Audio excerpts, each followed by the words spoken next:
Hey YouTube, welcome back.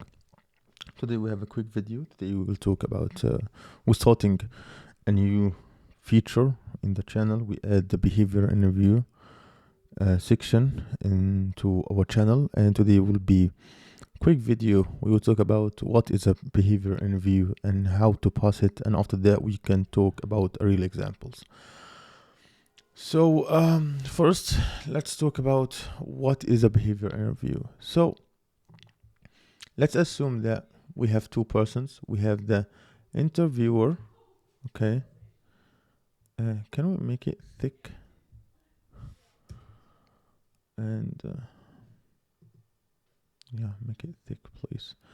And the an interviewee. And let's make the interviewer quite thick. Yeah. And basically, there is a discussions that will go between both of them. The interviewee, with the interviewer, will ask you an open-ended question, and you supposed to get that related to your past experience and how do you behave in a team, and you're supposed to give your interviewer an answer, a legitimate answer in his question about his question, and after that he will give you more and more questions in your depends on your answer, and it will be an open-ended discussion. And for my opinion in how to pass these type of interviews is lie under maybe three things. Let's say one. Let's make the So number one is it's to structure your answer in the STAR method. Number one. Number two is to do not lie. Please do not lie. Please do not lie. The person that you had interview with has interviewed tons of different people, and he has maybe he has 20 years more of experience than you. So if you lie to him, he can tell, and if he know that you're lying, the interview is over for you. And it's not a good thing to lie. So do not lie. And maybe you will look like a jackass because he or she could find easily that you're lying. Number three is that avoid being an idiot. So what being stupid or being dumb, what that means? Sometimes the questions are quite are open-ended. So basically, maybe sometimes not maybe you go an interview and your interviewer tell you tell me about your weaknesses. So you will say that maybe my weaknesses is I work too much. You will look quite dumb. This is not a weakness. How working too much could be a weakness that affects your team. So when he asks you the second question, okay, this is unacceptable, so unexpectable, I didn't expect that. So how working too much, if it was a weaknesses that affected your team, and you find yourself, oh shit, I'm stuck right now. So do these three things. First, we want to structure. We want to use a structure, the STAR method. The STAR method is situation, task, and task and actions, and after that results. We don't want to lie. If our interviewer asks us about something that we didn't do before in our experience, we could say basically, okay, I didn't do this before in my past experience, but I will tell you how I will behave. So the second thing. The third thing is to just avoid being avoid being like a douchebag. Just make your answers quite realistic. It's not like the interviewer, it's not build you a trap. So we talked about now how the answer should be. Right now we want to talk about the importance of the behavior interview. So companies value behavior interview skills and do evaluate candidates on them. At the time of writing right now. I'm tired of speaking. Sorry. Facebook has 1 round out of 4 dedicated to behavior interviews. R&B has 2 rounds dedicated to behavior interviews. Um, I guess Lyft has 1 round, and maybe Apple has 2. So the thing that it's something important because it's essential part of every single in hiring process. So the goal of it is that we want to getting to know your career preference, ambitions, and plans. Second, we want to discuss details of experiences or projects written in your resume. Third, we ask that tell me about a time where you fail, where you achieve something, where you didn't meet the qualifications when you do something. And it's a type of question where you describe how to demonstrated certain trails or response to situations. So why this type of questions is asked? So basically, we want to know if you are a good team player or not. We want to know the interviewer want to know if you share your toys with the other developer or not. And the interviewer will not ask you, are you a team player? You'll say yes. You will be so crazy to say no, I'm not a good team player. It will be like it's really real. So people doesn't work like that. So in order to know if you are a good team player or not, I will ask you like an open-ended question. Like, tell me about a time that you have a conflict with one of your teammates, and based on your answer, we will know if you are maybe blaming your teammates, maybe you will disrespect them, maybe you'll talk shit about them, and we will know what's going on if you are a good team player or not. And I will talk about tips and tricks and something to avoid to not do in a behavior interview. So we want to talk about the STAR method. So let's say that let's talk about the STAR. The STAR is the situation, task, and the action and the results.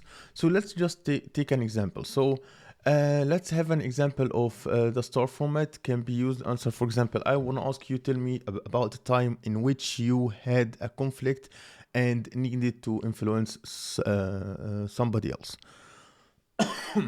Let's say that this is the question that your interviewer telling you, like, tell me about time that when you have a conflict with your team. So what you should do, what you should say. So you say that, okay, I would, for example, let's say that you are right now, you were a team lead in your previous job. So you will something big. So you will say that, okay, I was a team lead of school project about building a social network mobile app. And our designer midterms were approaching and didn't have time to produce the mockups. Our front-end person was rushing him for mockups so that he could process with his work, and that was stressing the designer out. The atmosphere in the team was quite tense. So right now we talk about the situation. The situation right now is that we had a designer. We had designers in the midterms that we try to approach something, we try to create something, and it takes time. However, we have the front-end developer needs to do his job and needs to do his work, so he's rushing the mockups and maybe sometimes stress the designer out. And maybe we have these two developers right now have a conflicts, and right now the working team is quite tough and quite tense. So right now we describe the situation. We have a conflict in the team. So the task for you, what is the task? So the task that as a team lead, I had to resolve the tension between the front-end developer and the designer so that the team could work together peacefully and complete the project on time. So I have told about situation. I have said about my task. So the situation is that we have two team members have a quite tense relationship, and right now we say the task is that as a team lead, I should fix it. I should do it. So what is the action? So the action, I will say maybe I speak to the front-end developer to ask him why he was rushing the designer for the design. So basically right now I want to know what are the causes of the problem. So he said that he wanted the designs early because it would be a waste of time rebuilding if the designer designed something different eventually. I explained to him that the midterm dates were out for designers control, and we had to be more understanding about each other's schedule. So right now I said that I talk with with the front end developer, and basically when you have these type of conflicts, you want to make sure that you have a good intention in your team. So basically I'm saying I the front end developer, basically he wasn't had a conflict with the designer because he doesn't like him. No, because he needs to make his work as best as possible, and and I talked to them. I told him you should understand because we have an already scheduled. And also I spoke to the designer to get rough idea of what he had in mind, and asked him when he could commit to producing the high fidelity design. He replied that he could start on them as soon as his midterms were over. I explained to him why the front-end developer was pushing him for the mockups, and that the front-end developer had no ill intention or had no bad intention, and simply wanted the project to be succeeded. As someone with some experience in UI UX, I came up with the wire frame mockups and run them by designer for approval, then passed them to the front-end developer to start building them. And also I encouraged the front-end developer to use placeholder and not to be concerned about the details for now. So this is the A, and the A takes the much, like this will be where the bread and butter live. Actually, you will, most of the time it will be in the A. And the results that when our designer ended the midterm, he came back with beautiful mockups that fit well into the wireframes, and our front-end developer implemented them with great care to details. We ended up scoring top marks for the project and become a great team. So you see how the star works, the star method works. This is how it works. So first, I tell you about the situation. We have we had a conflict with the team.